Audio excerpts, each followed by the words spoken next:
Hi, friends, and welcome to Wolff Peace, a special series of the Peace is Here podcast. What if peace isn't just the absence of war, but a radical transformation of how we live, think, and belong?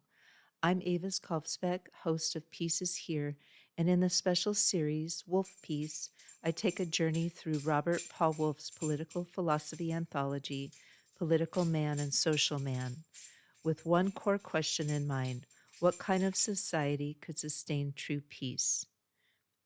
That jingling is my dog Teo. This series is a tribute to the political philosopher Robert Paul Wolff, who passed away in early 2025. His book, Political Man and Social Man, is a bold, accessible collection of readings that explore what it means to live ethically and politically in a modern society. Published in 1966, it asks big questions about power, obedience, authority, anarchy, and what it means to live with integrity in community with others. Each chapter in Wolff's book pairs primary texts from some of the most influential thinkers in political philosophy, Plato, Locke, Marx, Weber, with short commentary and discussion questions. But for this podcast, I've added a twist. For every philosopher or political theorist Wolff includes, I'll also bring in someone who lived peace in a different way: a protester, a caregiver, an artist, or someone who challenged systems not just with ideas, but with action and compassion. Each episode pairs one of Wolff's 26 selected thinkers with a more peace-centered voice, often someone rooted in spiritual clarity, nonviolence, care ethics, or lived resistance. We'll explore where these political thinkers reveal the roots of domination and where a more feminine, relational, or transformative vision of peace might offer another path forward. You don't need to be a philosopher to follow along. I'm certainly not. Just curious about how power shapes our lives and how we might live more consciously, more ethically, and more peacefully. Whether you're a student of peace, a restless soul in search of something gentler, or someone who's just beginning to question the rules we've inherited, this is for you.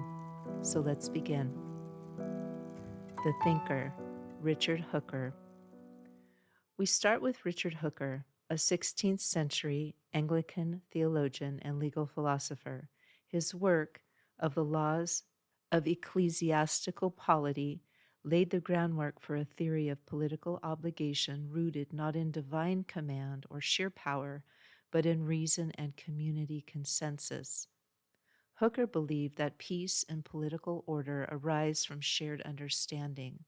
Laws, in his view, must be grounded in natural reason and social cooperation, not enforced by coercion alone.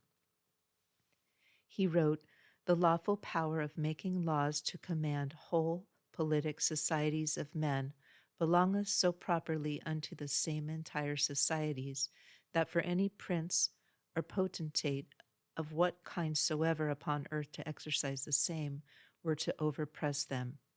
Maybe you're wondering, as I did, what in the world does that mean? In other words, authority belongs not to the ruler, but to the community, and peace, according to Hooker, depends on that rightful alignment of power with reason, consent, and the moral order.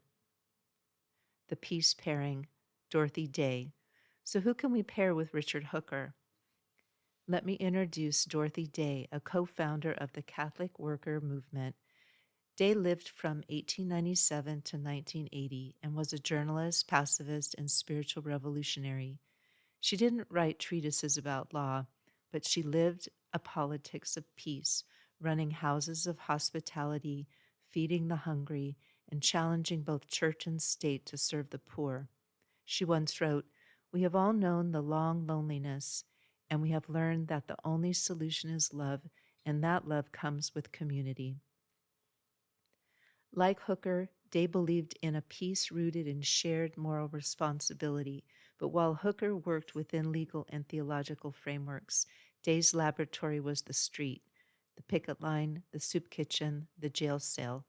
She showed that peace is not passive, it is participatory, personal, and persistent. Your peace questions to ponder. Before we wrap up, Here are your peace questions to carry with you. Big picture. Who has the moral authority to create laws in your community? And are those laws shaped by consent, coercion, or something in between? Day-to-day life. How might you practice radical hospitality this week, even in a small way? Is there someone you could welcome, feed, or simply sit with without judgment? That concludes this episode of Peace is Here. You can learn more at aviskalfsbeek.com, where I share updates on this podcast and my books, including the newly released novella Mano Mutante, a story about food, friendship, and finding peace in the soy-soaked heart of industrial ag Iowa. I write best friend activist short fiction in my Pedro the Water Dog Saves the Planet 6-book series. Coming up next, more thinkers, more peace pairings, and more bold questions from the Wolff Peace series. This episode is human narrated by me, but was created with the help of AI, which has promised to let me know if it makes something up. So far, no confessions, but if you believe I've missed something, or if you just want to say hello, I'd love to hear from you. Podcast music is Dalai Lama Riding a Bike by Javier Peque Rodriguez. Links to his music on Spotify and Bandcamp are in the show notes. If you enjoyed this podcast, it really helps me if you subscribe on Apple Podcasts or wherever you listen to your podcasts, or send it to a friend. I'm Avis Kalfsbeek, and I write the Pedro the Water Dog Saves the Planet book series, which are a series of environmental adventure novellas. Books 1 through 6 are available at all your favorite online bookstores or at aviskalfsbeek.com. Go to aviskalfsbeek.com to be notified when new books come out. Thank you again. Until next time, listen for the peace.